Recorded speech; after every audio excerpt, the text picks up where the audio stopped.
ബോധപൂർവം ഒരു പ്രശ്നമുണ്ടാക്കാനല്ലേ ഉദ്യോഗസ്ഥന്മാർ ശ്രമിച്ചത്? സാധാരണഗതിയിൽ എന്താ ചെയ്യേണ്ടത്? ഒരു വലിയ ജനക്കൂട്ടം ക്ഷുഭിതരായിട്ട് പുറത്തു നിൽക്കുന്നു, മുദ്രാവാക്യം വിളിക്കുന്നു. ആ ജനക്കൂട്ടത്തിന് നേരെ കാറുപെടുത്ത് പോകാൻ പറ്റുമോ? സ്വാഭാവികമായും പ്രതികരണം ഉണ്ടാകില്ലേ?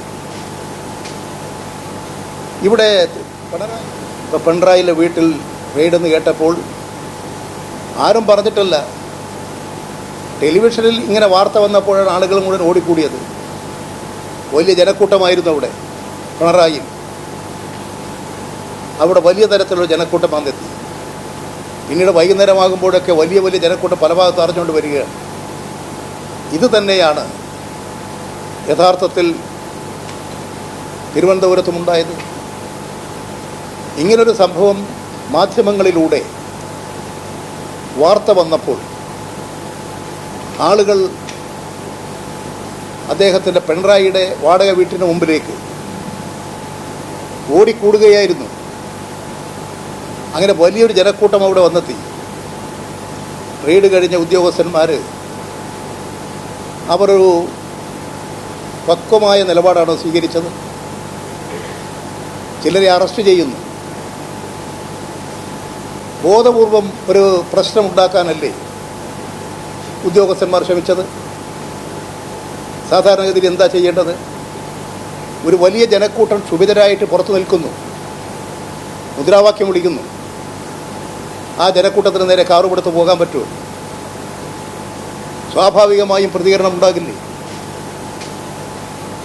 ഇവിടെ പിണറായി എല്ലാവരെയും മാറ്റി നിർത്തിയിട്ടല്ലേ അവർ പോയത്? എന്തെങ്കിലും ഉണ്ടായി? എന്തുകൊണ്ടാണ്?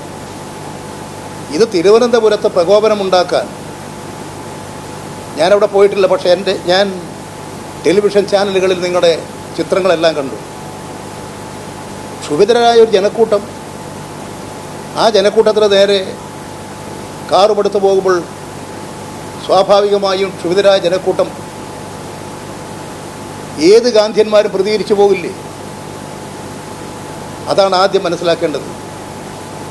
അത് ബോധപൂർവം തന്നെ ഇത്തരമൊരു സാഹചര്യം ഉണ്ടാക്കിയെടുത്ത് ഈ കേരളത്തിൻ്റെ സമാധാനപരമായ അന്തരീക്ഷത്തെ തകർക്കാൻ ഇവിടെ RSS, BJP, കോൺഗ്രസിൻ്റെ ഹിഡൻ അജണ്ട ഡീല് നടപ്പിലാക്കി കേരളത്തിലെ ഇടതുപക്ഷ പ്രസ്ഥാനത്തെയും പുരോഗമന പ്രസ്ഥാനത്തെയും വിശിഷ്യ കമ്മ്യൂണിസ്റ്റ് പാർട്ടി മാർക്സിസ്റ്റിനെ തകർക്കാമെന്നാണ് ധരിക്കുന്നതെങ്കിൽ അങ്ങനെ തകർന്നു പോകില്ല എന്നവർ മനസ്സിലാക്കണം.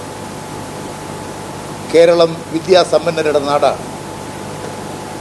പഠിച്ചവരായിട്ടുള്ള ഒട്ടനവധി ചെറുപ്പക്കാരികളുടെ നാടാണ്. കേരളത്തിലെ ജനങ്ങളിൽ രാഷ്ട്രീയ ചിന്തയുള്ളവരാണ്. അത്തരമൊരു കേരള സമൂഹം കേരളത്തിൻ്റെ അനുഭവങ്ങളിൽ നിന്ന് പാഠം പഠിച്ച് വളർന്നു വന്നവരാണ്. വളർന്നു വന്ന ആ ജനക്കൂട്ടത്തെ, മഹാജനസഞ്ചയത്തെ നിസ്സാരമായി കണ്ട് അതിനെയെല്ലാം നിഷ്പ്രഭമാക്കാം എന്ന് ധരിക്കുന്ന തെറ്റാണ്. അതുകൊണ്ട് നേതാക്കളെ വ്യക്തിഹത്യ നടത്തി, നേതാക്കളെ ആക്രമിച്ച് ആ ആക്രമണത്തിലൂടെ പാർട്ടിയെ തകർക്കാം എന്ന ധാരണയുടെ ഭാഗമാണിത്. ഞങ്ങൾ ഒരുപാട് സഹിച്ചു വളർന്ന പാർട്ടിയാണ്. ഞങ്ങളുടെ കേരളത്തിലെ ഉന്നതനായ നേതാവായിരുന്നു സഖാവ് അഴീക്കോടൻ. അഴീക്കോടനെ ചെട്ടിയങ്ങാടി തെരുവിൽ കുത്തിക്കൊല്ലുകയാണ് ചെയ്തത്. കേരളത്തിലെ ഉന്നതനായ നേതാവായിരുന്നു.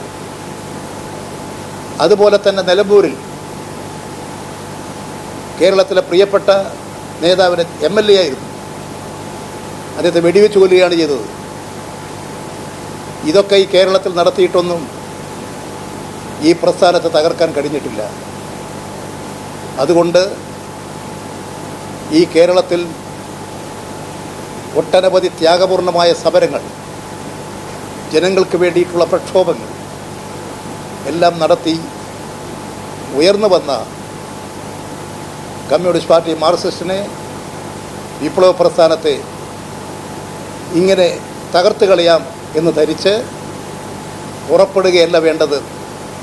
അവർക്ക് പറ്റിയിരിക്കുന്ന തെറ്റുകളും വിഷയങ്ങൾ മനസ്സിലാക്കി ഈ കേരളത്തിൽ സമാധാന ജീവിതം ഉറപ്പുവരുത്താനാണ് ഭരണാധികാരികൾ ശ്രമിക്കേണ്ടത്.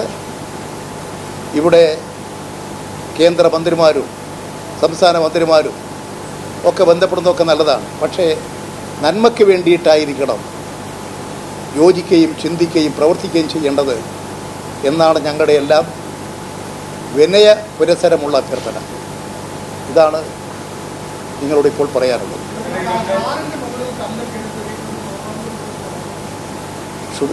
എന്തൊക്കെ നടന്നിട്ട് എന്ത് ചെയ്യും? നിങ്ങൾ നോക്കി, ഇന്ദിരാഗാന്ധി വെടിയേറ്റ് മരിച്ചപ്പോൾ എന്താ നടന്നത്? ഡൽഹിയിൽ എത്രയാളെ ഒട്ടിക്കൊന്ന് കുത്തിക്കൊന്ന്. രാഷ്ട്രീയത്തിൽ പ്രിയപ്പെട്ട നേതാക്കളെയൊക്കെ ബോധപൂർവം അവമാനിക്കുന്നു. എന്ത് വന്നാൽ ജനങ്ങൾ ക്ഷുഭിതരാകും. ആ ക്ഷുഭിതരാകുന്ന ജനക്കൂട്ടത്തെ മനസ്സിലാക്കി അതിനനുസരിച്ചിട്ടാണ് പ്രവർത്തിക്കേണ്ടത്. ഒരു വലിയ ജനക്കൂട്ടം ക്ഷുഭിതരായിട്ട് നിൽക്കുന്നു. അവർക്കിടയിലേക്ക് കാറുപെടുത്തു പോകുമ്പോൾ സാധാരണഗതിയിൽ സമാധാനപരമായിരിക്കുമോ? നിങ്ങളുടെ ചിത്രം ഞാൻ കണ്ടു ഇന്ന്. അതാണ് അവിടെ സംഭവിച്ചത്. ഞാനവിടെ പോയിട്ടുള്ള ആളല്ല, ഞാൻ അവിടെ ഉണ്ടായിട്ടുള്ള ആളല്ല. പക്ഷെ നിങ്ങളുടെ മാധ്യമങ്ങളുടെ ചിത്രീകരണത്തിലൂടെ കണ്ടിട്ടുള്ള കാര്യമാണ് ഞാൻ പറഞ്ഞത്.